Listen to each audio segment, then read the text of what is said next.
we're mindful of the fact that Brother Valentino, he has a song stating that every brother is not a brother. But I want to use some descriptors from a Janine song for our next guest as being a brother who is fearless, focused, and free. Afro Raymond of Raymond Pear and Associates is here to speak to the state of construction in T&T. Good morning, sir. Good morning, DK.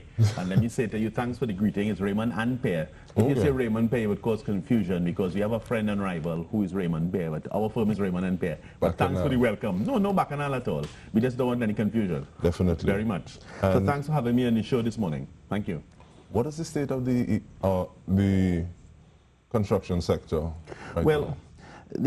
The actual industry is in a very serious situation at the moment, and the principal challenge is the low level of activity and a high number of debts owed to the industry from the state in particular. Okay, and there is a situation where the Joint Consultative Council for the construction industry called a press conference, I think it was 2 Wednesdays ago, on the 27th of July, to issue some demands in respect of that, and they set a deadline of the 30th of August for the payment of the monies owed to the industry. And they issued a statement which estimated the debt to the industry in the figure of about $2.3 billion, okay? And in my view, that's an underestimate. It's a substantial underestimate of what's owed to the industry. And we are actually in a very serious situation. It's not the first time that the construction industry finds itself here, where substantial works have been executed, and I would have to say executed under a contract, but in good faith, that one is not being paid exactly as one should in the course of the contract, but one is being employed by the biggest player in the economy, which is the state. And one would expect the state to not only have the funds in place to satisfy the contracts, but one would also expect the state to discharge its contractual obligations honorably. What normally happens, or let me ask that differently, is there amount of leeway that normally happens, because you're saying that yes, we can work in good faith, but it seems as though too much of one thing is good for nothing at this point, therefore leading to that statement 2 weeks ago. There are contract terms that define when a particular element of work is finished, or a particular period of time is finished and work is in progress. That work is measured, it is certified as being completed, it's called a certified payment, and then that payment is then due within a certain number of days. Normally it's 56 days. It's a little boring for a TV audience. There are particular dates. To answer your question, yes, there are particular dates. But as I said to you, how often in Trinidad and Tobago do we follow the particulars? I'm sitting speaking with you, and I don't mean to mix matters, but we are actually, all of this conversation is taking place against a background of a serious decline in national revenue, and that is prompting situations that ought to have been handled in a certain way. There's a new approach to situations. So I can see in the corner of my eye the headline of this morning's Guardian, in which the Minister of Education, Mr. Anthony Garcia, is apparently, he's being reported as saying that, I think the headline in this morning's Guardian is, they're going to have a bad pay money drive. So the Ministry of Education, through its agencies and its officers, is going to put in place a drive to collect and recover monies from people who they're counting as, I think the headline in the Guardian is bad pay. People who should have repaid monies under gate and so on and so on. That's already on all of the electronic media this morning. So it's a circle of responsibility, and it's a circle of us having to conform to our responsibilities, all against a background of declining national revenue, and that's a very important conversation, a very important part of the conversation we need to be having. I think that figure that the minister is talking about is about $70 million. Well, I think what I heard is that 70 million is collected roughly every year. It's recovered roughly every year from people. I think the person said last year they collected about 40-something million. But the main point is that the arrangements under gate, what I'm understanding from all the reports about the gate and the Minister of Education, the arrangements under gate don't appear to have been conformed with, and because of the tightening situation, they're trying to conform with it. So it's almost like a sort of an echo of the conversation that we're trying to have about the construction sector and its arrangements, which were in contracts and so on, not having been conformed with, and trying to get that into line so that the industry can have some of the money that is due to it, and the participants in the industry can have what they need to keep functioning as an important part of the economy. Back to the conversation of the construction sector. I'm wondering, even though you said that activity is low right now, what does some of the activity comprise of? Well, you have projects. I mean, we had a project recently with I think the Minister of Housing, Minister Randall Mitchell, announced some projects, I think in the Arima area, for the construction of 100 or 200 new homes for the HDC. And the Minister was careful to emphasize on that occasion that project was going to be parceled so that small contractors could participate in that. And there's the ongoing set of what I would call local government contracts. I mean, some of them were in the news recently with the charges, the allegations of corruption and so on. But they have a series of ongoing local government contracts, drainage and bathing and that kind of thing. So there are small things taking place, but the real issue in this decay and viewers is that the things have to join up. One of the initiatives the government is proclaimed, and it's been on the cards for some years now. One of the initiatives the government has proclaimed in last year's budget, which Minister Imbert read on the 5th of October, is the question of the public-private partnership, in which they will be trying to encourage private sector development from financial houses and from contractors to actually take the brunt of the financial burden in putting up some of these projects and enter a long-term arrangement where the state can pay for the project over a longer period of time. And that kind of arrangement, like most commercial arrangements, requires confidence. And if in fact people have not been paid, if in fact the main people upon whom you're going to be relying, the big contractors and their financiers, have not been paid, which is the crisis confronting the industry, there will be difficulty in actually getting the public-private partnership, to getting any traction with that. There will be some difficulty with that. So the things are joined up. It's necessary to satisfy the normal construction debt in order to activate some kind of real interest in the public-private partnership, which is very popular as a way going forward. It can have benefits for the country. In terms of actually getting that parceling out to small contractors, sure, how important is it to have something that is systematic in place? And I ask that question in light of the fact that I know a few people talking about, because box drains were a hot topic a little while ago, but there was instances where someone doing 100 feet right next to somebody else doing 100 feet, they were dealing with different specs, so there wasn't an overall something. So you would find just like specific examples of water pooling in one area as opposed to the other. So how important is that? Well, it's important to have measures, as you were saying, DK, it's important to have proper measures to ensure effective specifications for work, and also that the work is fairly distributed. So these are the reasons why it's important to link this back to another issue on the national table. This is why it's important to have the public procurement and disposal of public property law. It's been passed through Parliament fully. Have that law now implemented by hiring the necessary people. The staff, the organization needs to be staffed, and regulations need to be approved and so on.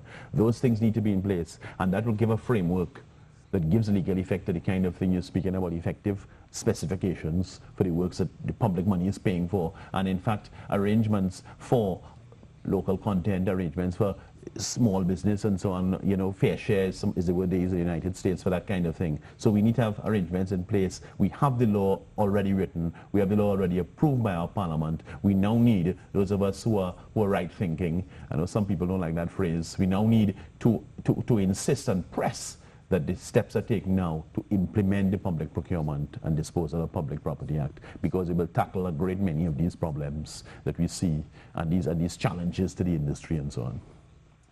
You spoke of the Minister of Housing and the proclamation he made. Yes, yes. Now, I want to quote you: the adequacy of a nation's housing in terms of both quantity and quality are vital indicators as to the standard of living of its people. Yes. What does our current situation read?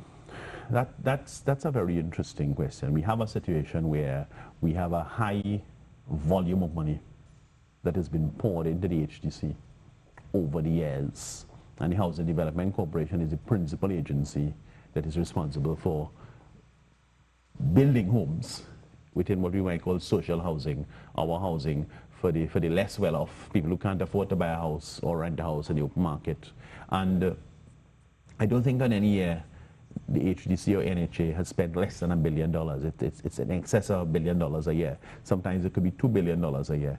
And the actual output, in other words, the number of homes completed, the actual number of homes distributed and in fact the number of homes sold versus the number of homes rented, those are matters of tremendous interest as we come to the point where we want to review the housing policy. I mean, I could say that those three numbers are not satisfactory numbers at all. I've been doing a lot of research into that. I don't want to delve into a whole housing thing on this program about construction debt, but it's something that we need to do a lot better on. And we need to have a proper review of our housing policy. And another thing we need to consider in this situation of financial reduced circumstances for the country, we need to consider the question of whether in fact funding, literally funding, taking money out of the treasury to build a house there or to build 50 houses there is in fact the only way, or indeed the best way, to provide opportunities for people who can't participate in the market. Are there other ways and that you could do that? Yeah. On that note, we take a break, we come back with so much more. This is Good Morning Trinidad and Tobago. Afro Raymond is here, we're talking construction, and when we come back I actually want to talk about cost versus value. Stay with us. Welcome back to Good Morning Trinidad and Tobago. We're talking the construction sector, and we're willfully going off on some tangents because they're related. Everything is everything, people say. Afro Raymond is here, and we were on the topic of cost versus value. Yes.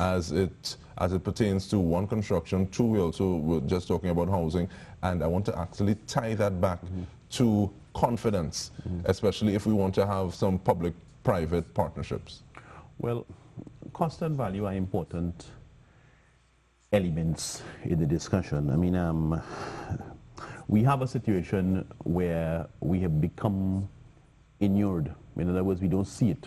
We become inured to the whole cost and value debate. I mean, looking behind you at that photograph of Port of Spain, downtown Port of Spain, which was transformed by Mr. Manning's Vision 2020, the expansion of the office spaces, the state-owned offices downtown Port of Spain, and the whole construction drive with Judy Court and Mr. Cornerhart and so on, and it's happened already.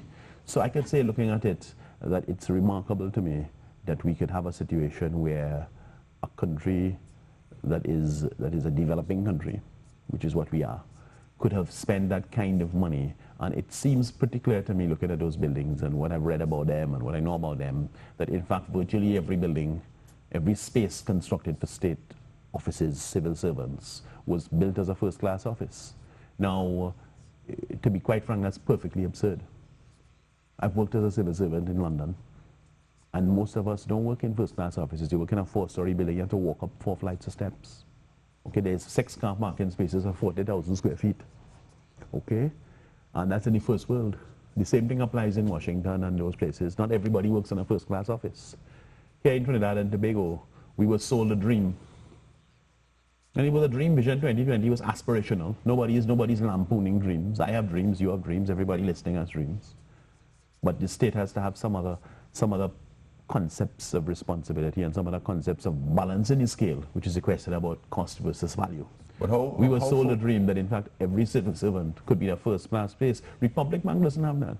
Republic Bank has back offices that aren't as good as the head office where the executive management sit.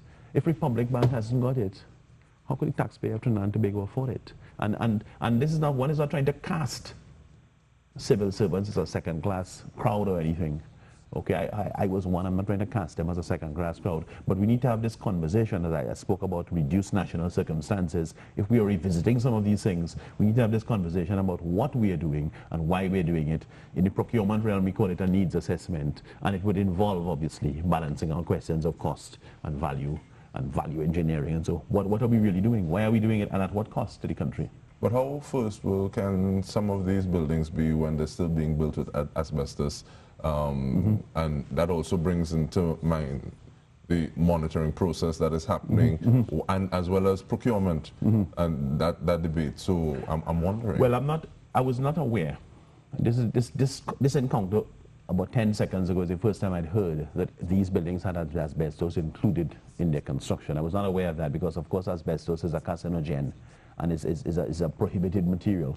Yeah, I'm not saying all of them do, but it's been I wasn't aware of that. So if that is the case, that certainly is unacceptable, you know. But the point I wish to make about the background is that, in fact, we are now at the stage between the current administration and the previous one that was there for the last 5 years, and Mr. Manning with his own efforts over about 8 years. We are now at the stage in terms of the nation where our budgets are now in the 60 to $65 billion range. That is a normal, that's a range of expenditure our budgets contain at the moment. That's what the country has become accustomed to.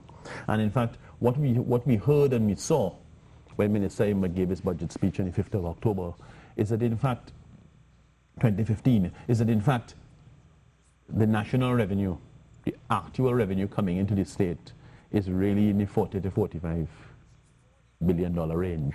Therefore, there needs to be a very serious strategic conversation about how do we make those adjustments to bring our budgets from the 60 to $65 billion range where they are now down to the range where the country can afford going forward. Because this is a very important conversation. I think the two principal political parties, there's some smaller ones in the middle, and so the two principal political parties and the smaller ones, we need to start having a conversation strategically. We're having it episodically, so it's occurring. So for example, you get this thing with Gate, and you have this issue that I started speaking about this morning, the contractors, the money owed to the contractors and so on. But it's a national conversation. We need to start having it, and we need to start having it sooner rather than later. I mean, I think that Dr. Terence Farrell, who is chairman of the Economic Development Advisory Board, also spoke about it, and he referred to it as a structural change. It's not just a blip. It's not just something that in 6 months' time is going to get better, or in 9 months' time the oil price is going to improve. It's actually a structural change that we are contemplating, and it needs to be a complete change in our approach to the question of national development and sustainability and so on. So it's a very important background against which all of these particular conversations are taking place. How capable are we of having these conversations when we're still trying to wonder whether or not the onus is on government or the onus is on individuals within society to have that and basically pull administrations or political parties along because political will would be following the will of the people? Well, I happen to think that you're asking a very philosophical question, but I happen to think that the main responsibility is with the state. The state is the largest player in the national economy. The state is the only person in the national economy, apart from kidnappers and bandits, who could extract money by force. And they extract more money than anybody else. They have more money, they have more influence, and in fact, that is the reason I always say that they have a responsibility to behave in an exemplary manner. Okay, in a manner that you can follow and follow it with confidence. And part of that is observing their contract terms, and part of that is actually behaving in a responsible fashion in terms of our medium and our long-term prospects and our threats.